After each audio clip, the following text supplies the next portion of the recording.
Hello traders, welcome back. ഈ ചാനലിൽ നമ്മൾ ICT കൺസെപ്റ്റ്സ് പ്രകാരമുള്ള ട്രേഡിംഗ് പ്രോസസ്സാണ് ഫോളോ ചെയ്യുന്നത്. മാത്രമല്ല 5% എന്ന് പറയുന്ന പ്രോഫേമിൻ്റെ ഒരു ചാലഞ്ച് എടുത്തിട്ട് ആ ചാലഞ്ചിലാണ് ഈ പ്രോസസ്സ് എക്സ്പെരിമെൻറ്റ് ചെയ്തുകൊണ്ടിരിക്കുന്നത്. നിങ്ങൾക്ക് ഇൻട്രസ്റ്റഡ് ആണെങ്കിൽ ഈ ചാനൽ സബ്സ്ക്രൈബ് ചെയ്യാനും ബെല്ലൈക്കൺ ഓൺ ചെയ്യാനും മറക്കരുത്.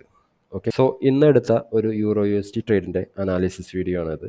നമുക്കറിയാം ഈ വീക്ക് EURUSD ബുള്ളിഷ് വീക്ക് ആയിരുന്നു. വീക്കിലി ചാർട്ടിൽ നമുക്ക് കാണാൻ സാധിക്കും. മാത്രമല്ല ഈ ഒരു ബെയറിഷ് ഓർഡർ ബ്ലോക്കിലേക്ക് പ്രൈസ് ഓൾറെഡി റീച്ച് ആയിട്ടുണ്ട്.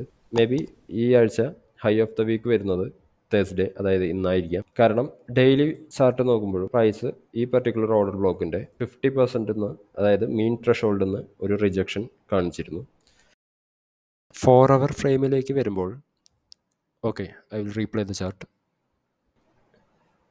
അവിടെ നിന്ന് റിജക്റ്റ് ആയിട്ടുള്ള ആദ്യത്തെ ബെയറിഷ് ക്യാൻഡലിന് ശേഷം 1 hour നോക്കിയപ്പോൾ 1 hour നമുക്ക് ഒരു ഡയറക്ഷൻ ചേഞ്ചിൻ്റെ എവിഡൻസ് ഒന്നും കിട്ടിയിരുന്നില്ല. സോ 1 hour വെയിറ്റ് ചെയ്തിട്ട് ഒരു MSS കിട്ടിയതിന് ശേഷം 15 മിനിറ്റിൽ ഇവിടെ ഒരു ബ്രേക്കർ ബ്ലോക്ക് ഉള്ളതായിട്ട് കാണാം.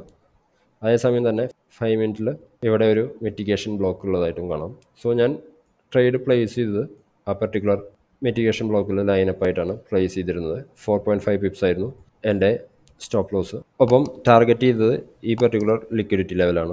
So price already London open kill സോണിലേക്ക് കടന്നിരുന്നു. അപ്പോഴാണ് നമുക്ക് ഈ ഡിസ്പ്ലേസ്മെൻറ്റ് കിട്ടിയിരിക്കുന്നത്. ടൈം ന്യൂയോർക്ക് ടൈം 2 മണിയായപ്പോഴാണ് കറക്റ്റ് പ്രൈസ് ഡിസ്പ്ലേസ്മെൻറ്റ് തന്നിരിക്കുന്നത്. അതിനുശേഷം ലണ്ടൻ സെഷനിൽ നല്ലൊരു ഡൗൺ മൂവ്മെൻറ്റ് തന്നിരുന്നു.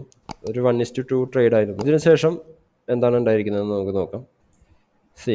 ICT കൺസെപ്റ്റ്സ് വെച്ചിട്ടുള്ളൊരു ക്ലാസിക്കൽ ഡേ ആണ്. കറക്റ്റായിട്ട് നമുക്ക് കാണാം. ലണ്ടൻ ഓപ്പൺ കിൽ സോണിനെ ന്യൂയോർക്ക് കിൽ സോൺ ഫോളോ ചെയ്തിട്ടുണ്ട്. അതിനുശേഷം ലണ്ടൻ ക്ലോസിംഗ് കിൽ സോണിൽ ഒരു ക്ലാസിക്കൽ റിവേഴ്സലും നമുക്ക് ഇവിടെ കാണാൻ പറ്റും. സോ നമ്മൾ ട്രേഡ് എടുക്കാനുണ്ടായിരുന്ന കാര്യങ്ങൾ മനസ്സിലായെന്ന് വിചാരിക്കുന്നു. ഇതുപോലുള്ള ഇൻഫോർമേറ്റീവ് വീഡിയോസിന് വേണ്ടി ചാനൽ സബ്സ്ക്രൈബ് ചെയ്യാൻ മറക്കരുത്. Thank you.